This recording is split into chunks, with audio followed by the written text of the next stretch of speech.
जिन्नात की उम्रें बहुत लंबी होती हैं। मेरे करीबी मोहसिन सहाबी बाबा जिन्नात में वो हस्ती हैं जो खुद हजूर सल्लल्लाहु अलैहि वसल्लम की महफिल में रहे, हजूर सल्लल्लाहु अलैहि वसल्लम से कुरान सुना, कई सहाबा और औलिया की ज़िंदगी में उनके साथी रहे। इन पर कायनात के वो राज खुले हैं जो अब तक बहुत कम लोगों तक पहुँचे हैं। बहुत से तो ऐसे हैं कि मैं बता नहीं सकता। मैं अल्लामा लाहौती पुर इसरारी यानी जिन्नात का पैदाइशी दोस्त आज आपको उनसे मिले चंद ऐसे राज बताना चाहता हूँ जो यकीनन आपकी ज़िंदगी बदल देंगे। चंद साल पहले मेरा जिन्नात की एक शादी में जाना हुआ। वहाँ सहाबी बाबा ने मुझे किसी से मिलवाया। इनसे मिले, ये बावर्ची जिन हैं। इन्होंने अपनी ज़िंदगी में कई बुजुर्ग हस्तियों की खिदमत की है। जनाब मुझे कुछ हस्तियों के अहवाल सुनाए। बस जनाब, हर बुजुर्ग का अपना ज़ौक़ था, अपनी पसंद थी। हाँ, एक अनोखी चीज़ आपको बताता हूँ। कई साल मैंने बाबा फरीद रहमतुल्लाह अलैह की खिदमत में ज़िंदगी गुजारी।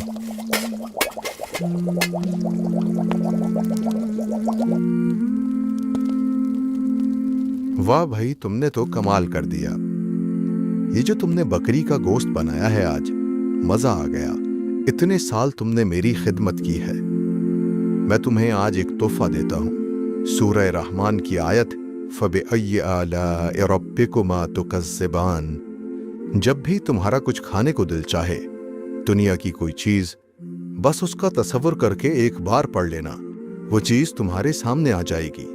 दुनिया के किसी भी मुल्क या कोने में जाना चाहो, बस उसका तसव्वुर करके ये पढ़ो, फौरन वहां पहुंच जाओगे।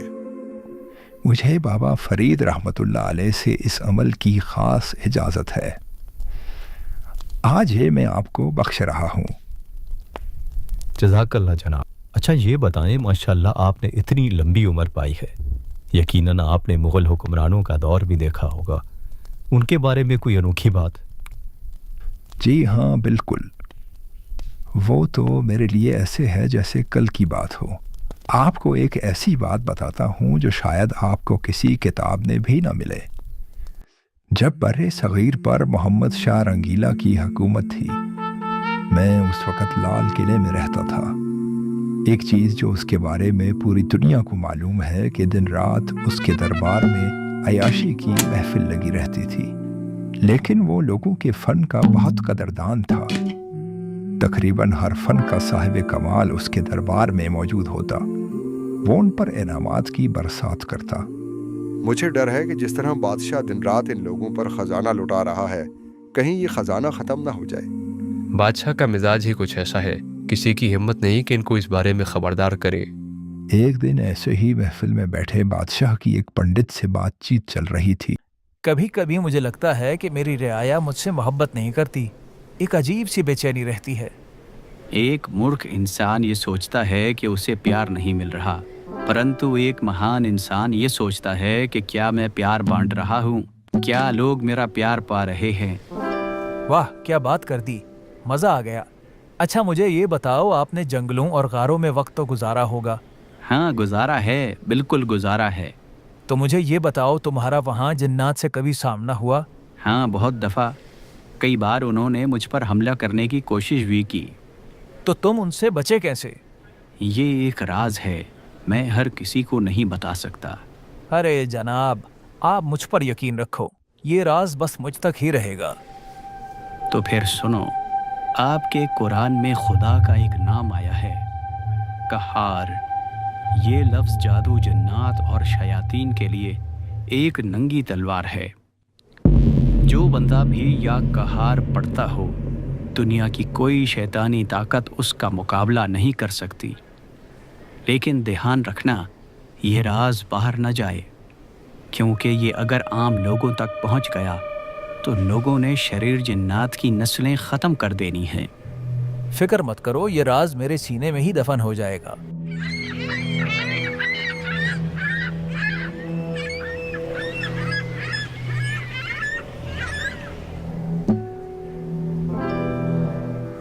सुनो सब लोग, कल भोगा राम ने एक अनोखी बात बताई। कह रहा था कि अल्लाह ताला का नाम या कहारो ऐसा ताकतवर नाम है कि जिन्नात के कबीलों के कबीले बर्बाद कर दे। पता नहीं क्या हकीकत है, कोई बंदा आजमा कर बताए। अरे बादशाह सलामत, ये क्या कर दिया आपने? आपको कहा था ये एक बहुत हसास राज है। ओ नहीं, ये मैंने क्या कर दिया? ये राज बाहर आते ही लोगों ने ये पढ़ना शुरू कर दिया और शरीर जन्नात का वो कत्लेआम शुरू हुआ जो शायद तारीख में कभी नहीं हुआ। आज भी बातिल की पूरी कोशिश है कि ये नाम लोगों में आम न हो। खैर, इसी तरह बादशाह के दिन रात गुजरते गए। फिर एक वक्त आया कि अयाशियों में बादशाह का खजाना ख़त्म हो गया। दरबार की रौनकें ख़त्म हो गईं। अब बादशाह को खजाने की फिक्र सताने लगी। सुनो तुम,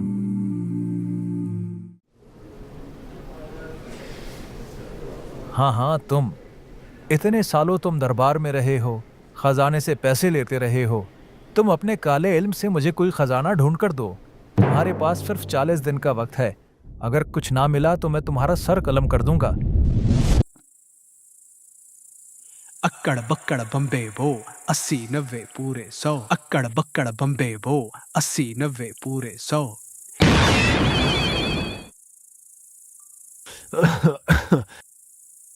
अरे उस्ताद, इतने सालों बाद आज कैसे याद कर लिया? बस दोस्त, मेरी जान दांव पर लगी है।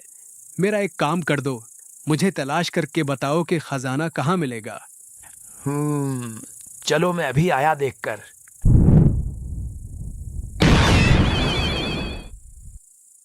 हाँ तो उस्ताद, यहाँ से कुछ दूर एक पुराना किला है। उसके नीचे एक खजाना दफन है, किसी बादशाह का है। मैंने सुना है कि खजाने पर पहरा होता है, तो तुम एक काम और कर दो, वो खजाना पहरे से बाहर लाकर रख दो, बाकी मैं संभाल लूंगा। कोई मसला ही नहीं, बस अभी गया और अभी आया।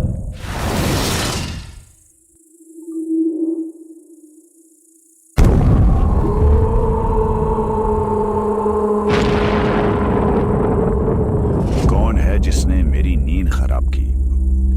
अरे बाप रे, कुछ नहीं जनाब, बस मैं मुसाफिर जिन हूँ, यहाँ से गुजर रहा था। कोई नहीं, आप आराम से सो जाएं, मैं गया। अरे उस्ताद, इस खजाने के पहरे पे कोई आम जिन नहीं है, बहुत बड़ा द्यो है। वो मुझ पर उंगली भी रख दे तो मैं मर जाऊंगा। मैं इससे ज्यादा कुछ नहीं कर सकता। फिर मिलेंगे उस्ताद। क्या करूं मैं अब? गुरुजी के पास ही जाता हूँ, वो ही कोई मदद करेंगे।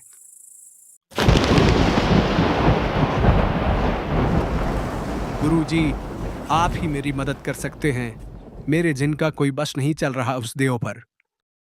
ठीक है, इधर ही बैठ जाओ मेरे साथ।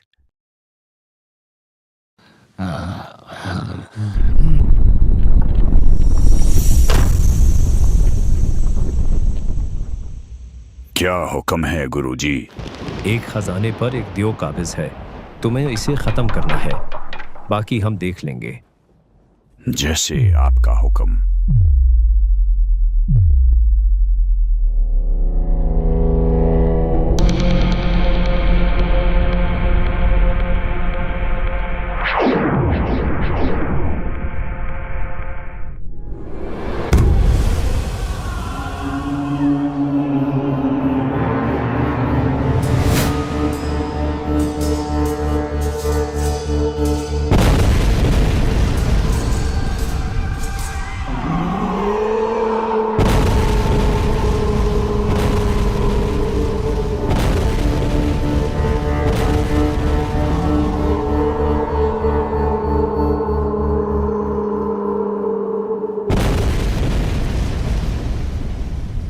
जनाब, हम 3 दिन तक इससे लड़ते रहे, लेकिन इस देव का बाल भी बाका न हुआ। वो कोई आम देव नहीं है, बल्कि उसकी ड्यूटी लगी है वो इस खजाने की हिफाजत करे। ये खजाना मोहम्मद शाह के नसीब का नहीं है, बल्कि उसकी चौथी नस्ल का है। जब उसकी चौथी नस्ल आएगी तो ये देव खुद इस खजाने को उन तक पहुंचाएगा। اب مجھے یہ بتاؤ کہ جس مسئلے میں پھنسا ہوں میں اس سے کیسے نکلوں؟ میرا مشورہ ہے کہ کوہساروں کی بستی میں ایک بزرگ رہتے ہیں، آپ ان کے پاس جائیں، سارا معاملہ ان کو بتائیں، وہ آپ کو صحیح حل بتا سکیں گے۔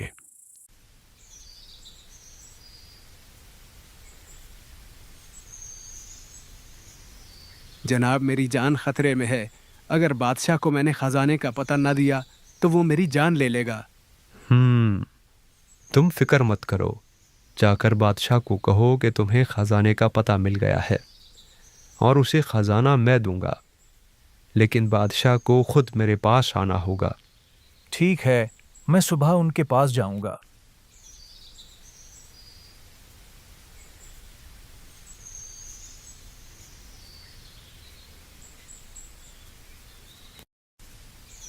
جی جناب، وہ خزانہ کہاں ہے؟ دیکھو، تم پر جو حالات آئے ہیں وہ تمہاری عیاشیوں اور اللہ کی نافرمانی کی وجہ سے آئے ہیں، بجائے اس کے کہ تم مسبب الاسباب کی طرف دیکھتے۔ تم نے خزانے ڈھونڈنا شروع کر دیے۔ پھر میں کیا کروں جناب؟ کچھ آپ ہی بتائیں۔ تم اللہ سے معافی مانگو، توبہ کرو۔ یہ کیا بات کر رہے ہیں حضرت؟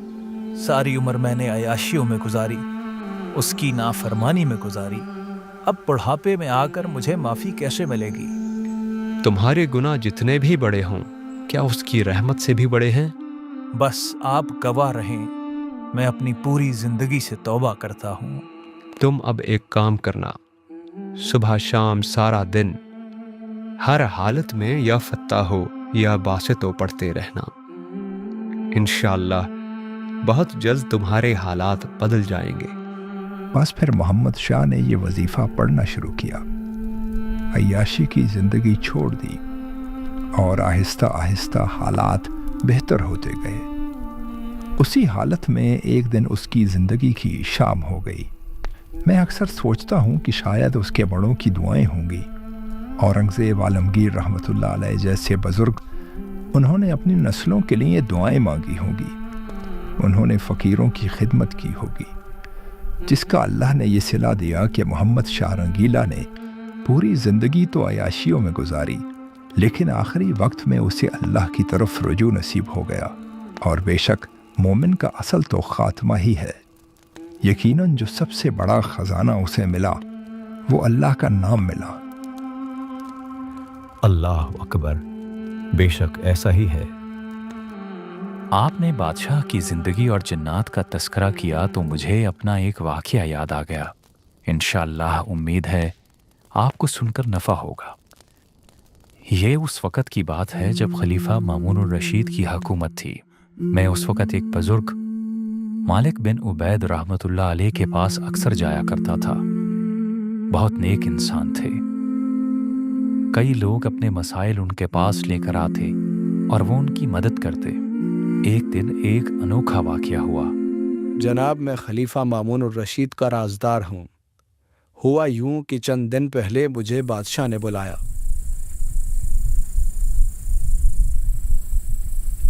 جی جناب، حکم کریں، میں کیا خدمت کر سکتا ہوں آپ کی؟ سعید میرے دوست، اچھا ہوا تم آ گئے۔ میرے ساتھ عجیب معاملہ ہو رہا ہے۔ مجھے اپنی بیوی سے بے انتہا محبت تھی، لیکن پچھلے کچھ دنوں سے نہ جانے کیا ہو رہا ہے کہ آہستہ آہستہ مجھے اس سے نفرت ہوتی جا رہی ہے، اور میرے دل میں بار بار یہ خیال آتا ہے کہ میں اسے طلاق دے دوں اور اسے نکال دوں۔ مجھے یہ کوئی معمولی بات نہیں لگتی۔ آپ مجھے 3 دن کا وقت دیں، میں آپ کو تحقیق کر کے بتاتا ہوں۔